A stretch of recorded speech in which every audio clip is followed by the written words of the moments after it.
Happy Thursday.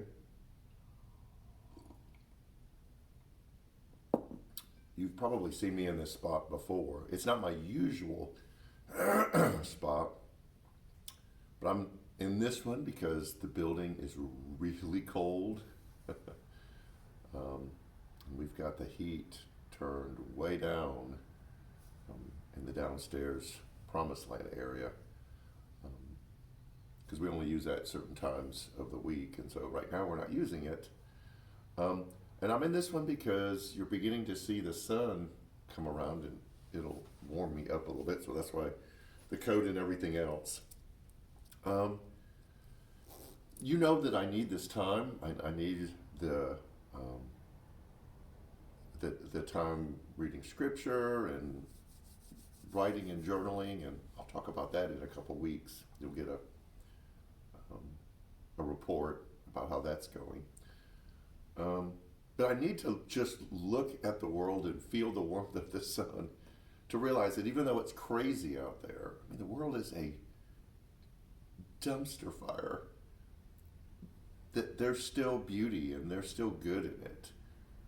And then there's really more good than despair. If we watch the news too much, we can get caught up in the negativity of it.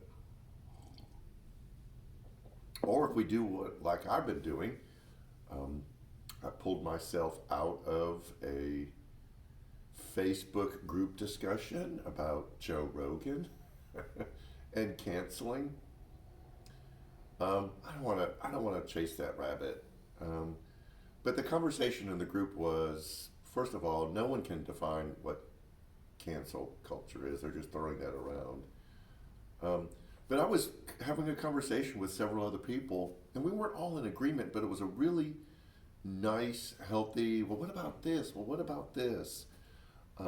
Back and forth that was looking at a bigger, broader picture of what was happening.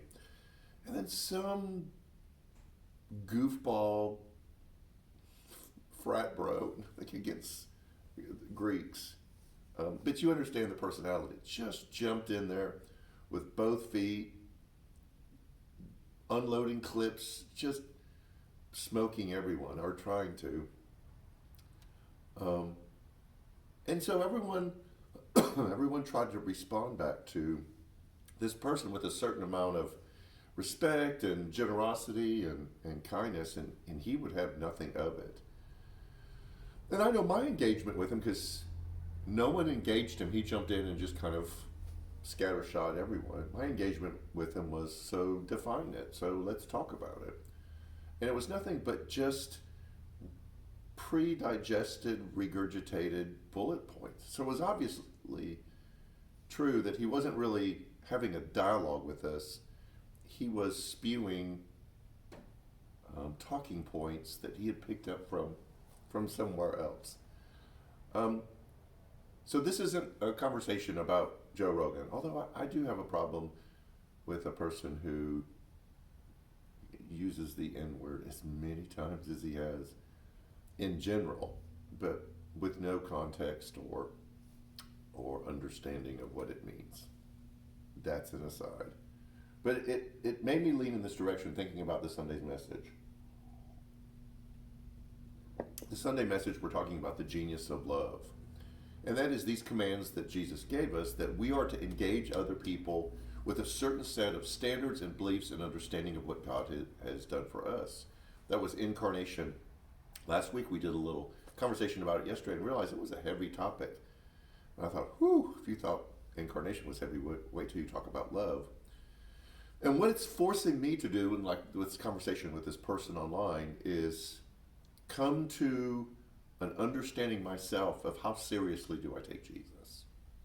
Now, if you're watching this, you're a church person, you go like, oh, we take him very seriously because he's Jesus. And I am in complete, full agreement.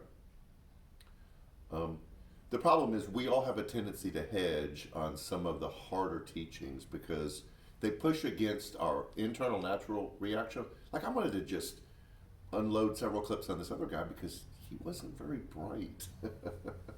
That's a very arrogant thing to say. But I recognize that there are these commands and teachings of genius teachings of Jesus that are genius, um, because they work. Not because God has just kind of dropped this unreasonable standard of, I want you to be this and do this. Good luck with it. Um, I look at the world around me and there's this natural design of things that works. There's competency that God has placed everywhere that you're like, wow, that's really a great way the world works. That's a great invention. And the teachings of Jesus I see even in a greater way because they're revelation of who God is.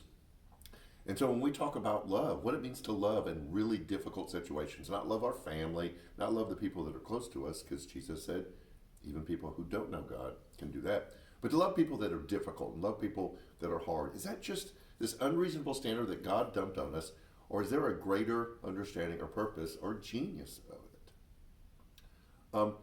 This Sunday, we're going to talk about that. We're going to talk about the genius of love. And I'm going to let you know from the very beginning, I am not going to give you an answer of how to apply that.